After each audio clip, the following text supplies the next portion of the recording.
नमस्कार साथियों, मैं राजकुमार। आप देख रहे हैं साइंस व राजकुमार। इस वीडियो में पंचवर्षीय योजना को पूरा खत्म करने वाले हैं और इससे जितने भी प्रश्न आएंगे वो आपसे एक भी छूटेंगे नहीं, इसलिए इस वीडियो को ध्यान से देखिएगा। इससे पहले भी मैंने आपको टोटल 35 टॉपिक बताया था, उनमें से शायद ये तीसरा वीडियो, और भी 2 वीडियो नहीं देखे हैं तो लिंक डिस्क्रिप्शन में डाल देंगे, वहाँ से आप उसको देख सकते हैं, ठीक है ना। और चैनल को सब्सक्राइब कर लेना, साइंस की क्लास भी आपकी होती रहेगी, ठीक है ना। तो इस वीडियो को ध्यान से देखिएगा। और आप लोग मैथ के लिए मैं आपको बता देता हूँ, मैथ के लिए आप लोग पूछते रहते क्या बनाएं, तो ये किरण पब्लिकेशन का मैथमेटिक्स का बुक है। इसमें साथियों सॉल्व टू पेपर सभी चैप्टर का जितना भी टाइप वाइज है पूरा टाइप वाइज इसमें दिया गया है।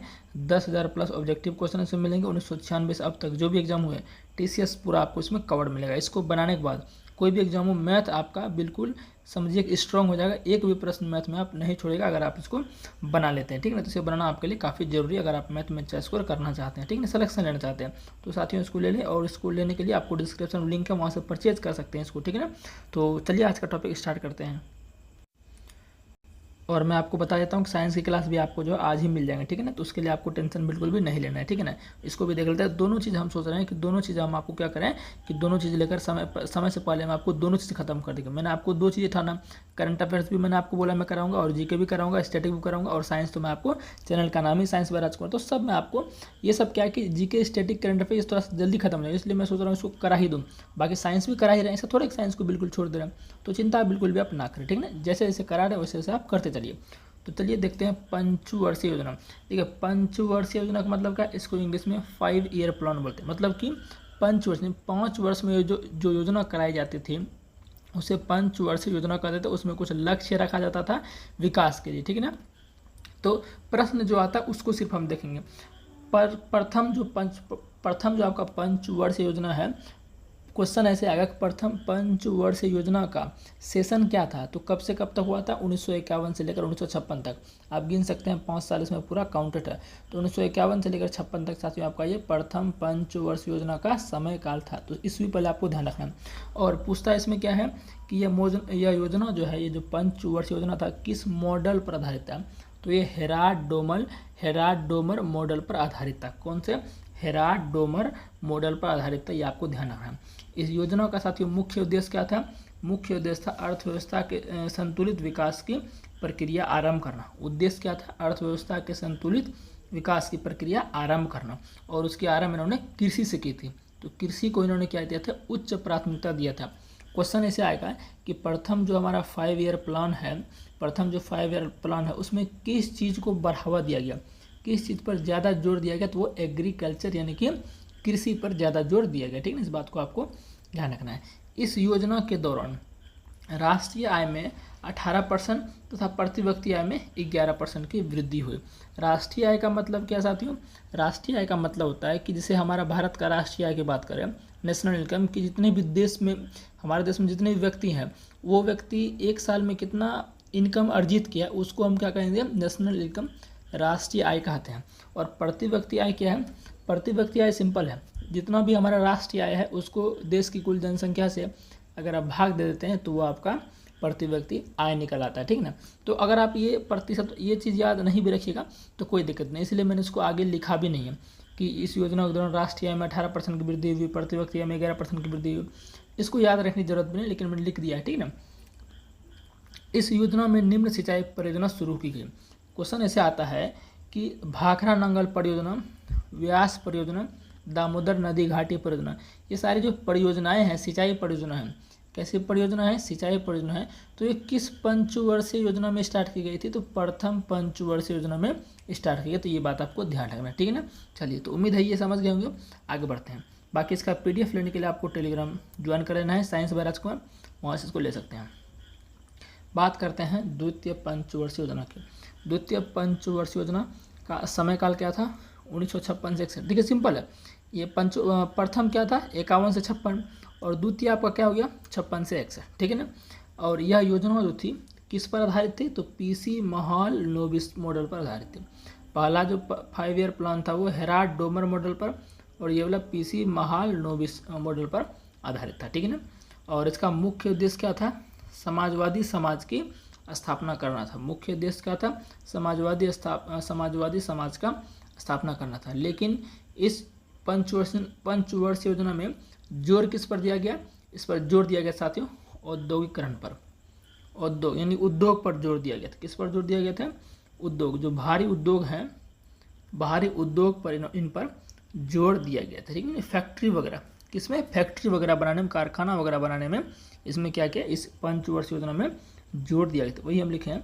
जैसे पहला में कृषि पर ज़्यादा जोर दिया गया था, उसको प्रायोरिटी दिया गया था कि कृषि को जो है कृषि में सुधार करना है, कृषि में विकास ज़्यादा हम करना है, कृषि का जो ग्रोथ रेट है उसको हाई करना है। तो उसको प्रथम 5 ईयर प्लान में जोर ज़्यादा दिया गया था। लेकिन द्वितीय में किसको ज़्यादा जोर दिया गया है? भारी उद्योग और खनिज मात्रा को। तो वही लिखें, इसमें भारी उद्योग व खनिजों को उच्च प्राथमिकता दी गई, ठीक है ना। अब देखिए, द्वितीय प्राथमिकता किसको दी गई? यातायात व संचार को। प्रथम प्राथमिकता किसको दी गई? तो भारी उद्योग को। लेकिन द्वितीय प्राथमिकता किसको दी गई? यानी द्वितीय प्राथमिकता किसको दी गई? ये दी गई आपको यातायात व संचार को दी गई। अब इस योजना में कुछ कारखाने बने हैं। वो कारखाने कौन कौन से हैं? आपका Durgapur steel plant, Bhilai steel plant, Rourkela steel plant. Steel plant Hindi में इस्पात कारखाना बोल सकते हैं। अब प्रश्न ये आता है कि दुर्गापुर, भिलाई, राउरकेला स्टील प्लांट है, कब बना है? तो ये बना है सेकेंड जो आपका 5 ईयर प्लांट है उसके समय काल में बना है। तो प्रश्न ये आता है इससे कि दुर्गापुर स्टील प्लांट कहाँ है? तो दुर्गापुर स्टील प्लांट ये आपका WB है, यानी कि वेस्ट बंगाल में। और दुर्गापुर स्टील प्लांट किसकी सहयोग से बना है? तो ये आपके ब्रिटेन की सहयोग से बना है। ये सब भी आपको ध्यान रखना, प्रश्न आता है। भिलाई स्टील प्लांट छत्तीसगढ़ में है। कहाँ है? छत्तीसगढ़ में है। और यह किसकी सहयोग से बना है? तो यह रूस की सहयोग से बना है। रूस को पहले USSR के नाम से जाना जाता था, जिसको सोवियत संघ भी बोलते हैं। रूस को पहले USSR के नाम से जाना जाता था, जिसे सोवियत संघ भी कहते हैं। और बात करें राउरकेला, तो राउरकेला कहाँ है? ओडिशा में। सब लिख लो, राउरकेला कहाँ है? ओडिशा में है। और यह किसकी हेल्प से बना था? तो ये आपके वेस्ट जर्मनी, यहाँ पर वेस्ट लिखना में लगता है भूल गया था, वेस्ट जर्मनी लिख लीजिएगा, पश्चिमी जर्मनी की मदद से ये राउरकेला स्टील प्लांट बना था। कहाँ है? ओडिशा में, ठीक है। चलिए तृतीय की बात करें। तृतीय पंचवर्षीय योजना जो है इसका समयकाल क्या है? 1961 से 1966, 5 जुड़ता है, 1961 से 1966, ठीक है ना। और यह योजना जो सैंडी और सुखमय चक्रवृद्धि मॉडल पर आधारित थी। यह योजना सैंडी और सुखमय चक्रवृद्धि मॉडल पर आधारित थी, लेकिन इसे गॉडगिल योजना के नाम से भी जाना जाता है। इसको कौन सी योजना के नाम से जाना जाता है? गॉडगिल योजना के नाम से भी जाना जाता है। इस बात को आपको ध्यान रखना है। इस योजना का मुख्य उद्देश्य क्या था? अर्थव्यवस्था को आत्मनिर्भर बनाना। इस योजना का मुख्य उद्देश्य क्या था? किस पर जोर दिया गया था? अर्थव्यवस्था को आत्मनिर्भर बनाने के लिए इसको इस योजना में जोड़ दिया गया था, ठीक है ना, कि अर्थव्यवस्था को इंडिपेंडेंट बनाएंगे। यह योजना साथियों क्या रही? असफल रही, मतलब सक्सेसफुल योजना नहीं रही। क्यों नहीं सक्सेसफुल रही? इसका मेजर कारण था कि भारत पाकिस्तान का युद्ध होना, भारत चीन का युद्ध होना, बाढ़ आ जाना, है ना, ये सब मेजर कारण था कि ये योजना सही से नहीं चल पाए। और राष्ट्रीय आपातकाल भी आपका लग गया, समझ गए ना, इसलिए भी ये योजना हमारे सफल नहीं रह पाए। तो वही सब मैंने यहाँ पर लिखा। यह योजना विफल रही क्योंकि इंडिया वर्सेस चाइना युद्ध हुआ कब? 1962 में। इंडिया वर्सेस पाकिस्तान 65 में, है ना, इसलिए ये सब योजना सफल। और बाढ़ सब भी आ गया, तो इसलिए इसे सूखा प्रभावित हो गया। इस समय जो इंडिया था हमारा, भारत सूखा प्रभावित क्षेत्र हो गया था, इसलिए सफल ये नहीं। इसलिए कृषि में साथियों यहाँ पर गिरावट देखने को मिला था, कृषि में गिरावट देखने को मिला था। ओबियसली बात है, सूखा पड़ गया तो कृषि में गिरावट देखने को मिलेगा, कृषि अच्छे से नहीं हो पाया था, ठीक है ना। हाँ, पहला राष्ट्रीय आपातकाल यहाँ देखने को मिला था। तो अगर आपको बोल दे पहला राष्ट्रीय आपातकाल किस 5 ईयर प्लान में देखने को मिला था, तो आपका जो तृतीय पंचवर्षीय योजना है इसमें देखने को मिला था, ठीक है ना। चलिए आगे बढ़ते हैं। इस योजना में हरित क्रांति का जन्म हुआ। देखिए, इस योजना में क्वेश्चन पूछ सकता है कि किस 5 ईयर प्लान में हरित क्रांति का जन्म हुआ, तो आपका किसमें? यह आपका हुआ तृतीय पंचवर्षीय योजना में, ठीक है ना। थोड़ा पंचवर्षीय बार बार बोलने में थोड़ा सा मुझे हेजिटेशन हो रहा है, इसलिए मैं 5 ईयर प्लान बोल दे रहा हूँ, ठीक है ना। इस योजना के दौरान निम्न स्थापना हुई। देखिए, NDDB, इसको नेशनल डेयरी डेवलपमेंट बोर्ड, इसको ये सब बहुत इंपॉर्टेंट है, डायरेक्ट पूछ देता है कि NDDB की स्थापना कब हुई, तो कब हुई? 1965 में, ठीक है ना। IDB बैंक की स्थापना कब हुई? 1964 में। सब आपको ध्यान रखना है, ठीक है ना, एकदम पूछ देगा, डायरेक्ट पूछ देगा, है ना, इसलिए मैं कह रहा हूँ इसको ध्यान रखना आपको, ठीक है ना। अच्छा, एक बात मैं और बता देता हूँ, हरित क्रांति का जन्म हुआ भारत में तीसरी पंचवर्षीय योजना में। हरित क्रांति का जनक भारत में किसे कहा जाता है? MS स्वामीनाथन। किसे कहा जाता है? MS स्वामीनाथन को कहा जाता है। ठीक है, MS स्वामीनाथन को कहा जाता है। ठीक है ना। चलिए, और वर्ल्ड की बात करें तो बोरलॉग। कौन? Norman Borlaug. वर्ल्ड की अगर बात करें हरित क्रांति जनक तो नॉर्मन बोरलॉग, और भारत में हरित क्रांति जनक आपका MS स्वामीनाथन। ठीक है। चलिए, बोकारो स्टील प्लांट की भी स्थापना साथियों ये तीसरी पंचवर्षीय योजना में ही हुई थी, 1964 में। तो बोकारो स्टील इंडस्ट्री। ठीक है ना। बोकारो स्टील इंडस्ट्री कहाँ है? झारखंड में। एकदम ध्यान रखना है, झारखंड में। कहाँ है? झारखंड में। इस योजना में कृषि में नकारात्मक वृद्धि देखी गई। मैंने आपको बोल दिया क्योंकि सूखा प्रभावित क्षेत्र इतनी सारी परेशानी हुई उस समय, तो कैसे क्या बोलते हैं, ग्रोथ रेट कैसे किसी भी चीज़ का होगा? तो सूखा प्रभावित क्षेत्र हो गया था, सुनामी बाढ़ आ गया था, इसलिए इसमें जो कृषि में नकारात्मक वृद्धि देखने को मिला था। ठीक है ना। अब इसके बाद देखिए 66 तो यहाँ तो हो गया, 66 तक तो हो गया, 1961 से 66। अब यहाँ पर योजना अवकाश लाया गया था। योजना अवकाश क्यों लाया गया?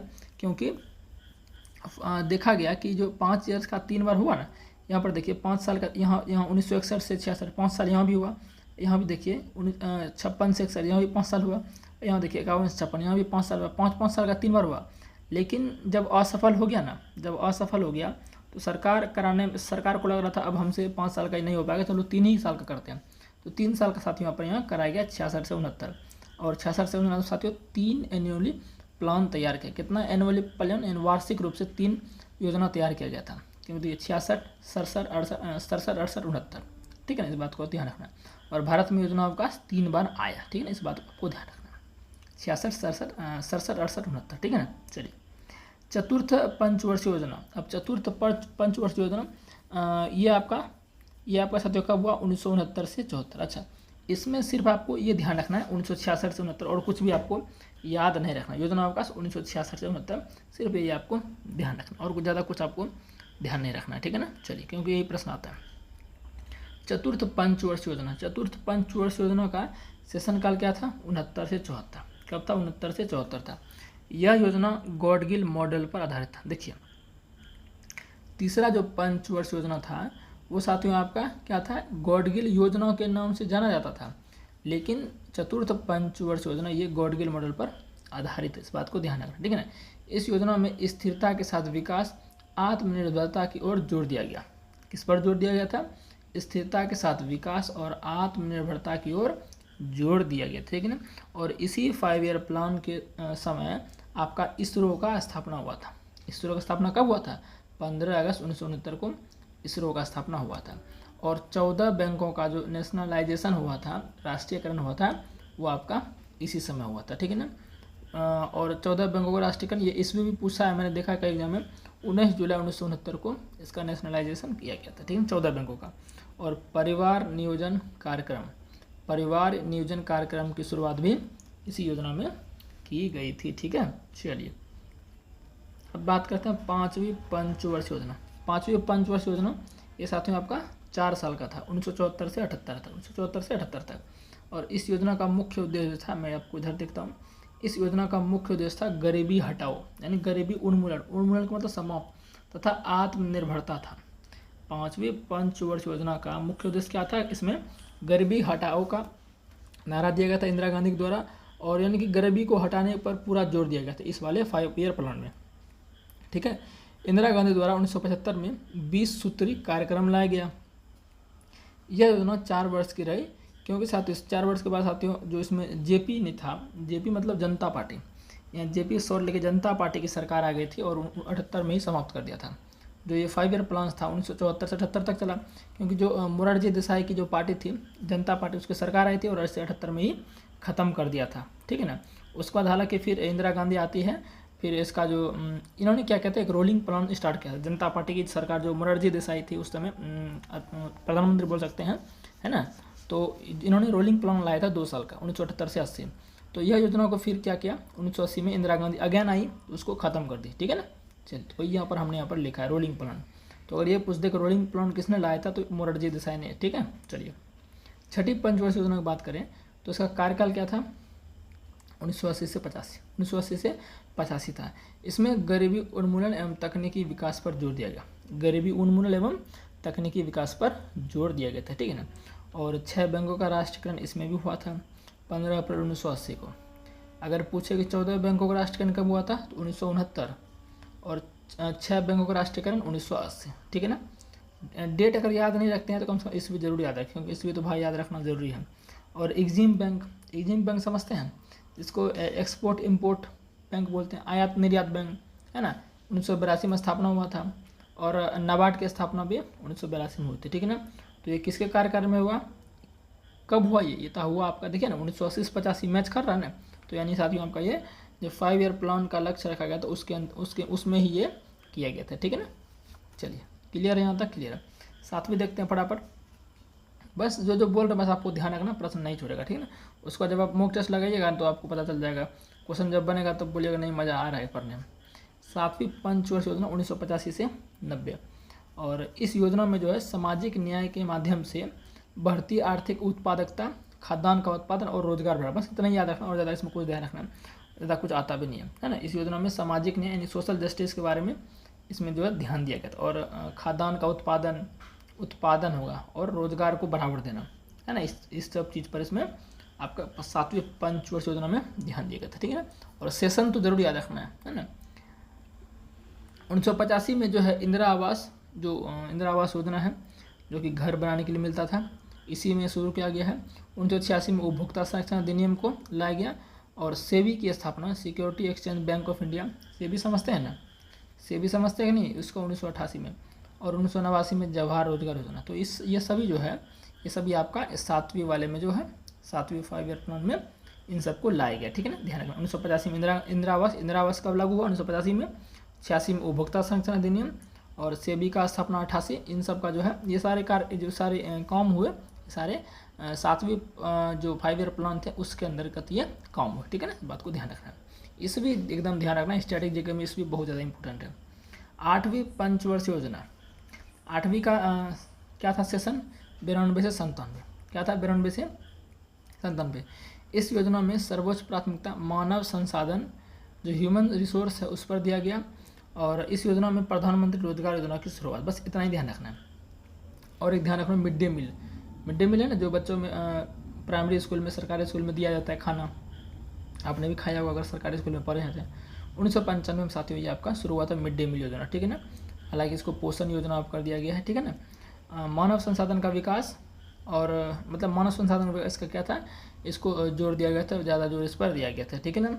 और प्रधानमंत्री रोजगार योजना की शुरुआत इसी समय हुई थी, ठीक है। चलिए 8वीं वाले में बात करते हैं 9वीं पंचवर्षीय योजना। इस योजना में सर्वोच्च प्राथमिकता किसको दी गई थी, न्यायपूर्ण वितरण एवं समानता के साथ विकास को दिया गया था। 9वीं पंचवर्षीय योजना में किसको किस पर ज़्यादा जोर दिया गया था, न्यायपूर्ण वितरण। देखिए इसको मैंने एक ट्रिक से याद किया था, देखिए 9वीं से न्याय रहा, 9वीं से न्याय रहा, 9 से न्याय, 9 से 90। तो न्यायपूर्ण मैंने सिर्फ याद रखा था, बाकी तो ऑप्शन देके टिक कर ही लेंगे, ऐसा दिमाग लगाइए, ठीक है ना। कितना याद कीजिएगा जी को, उतना याद करना पॉसिबल है नहीं, तो कुछ ट्रिक से भी काम चला लिया कीजिए कभी कभी। तो 9वीं से न्यायपूर्ण वितरण, इसे हम याद किए थे इसको, ठीक है। तो आप भी अगर अच्छा लगे तो याद कर सकते हैं इस ट्रिक से, बाकी तो पूरा याद कर लीजिए आप कुछ अगर आप चाहते हैं तो।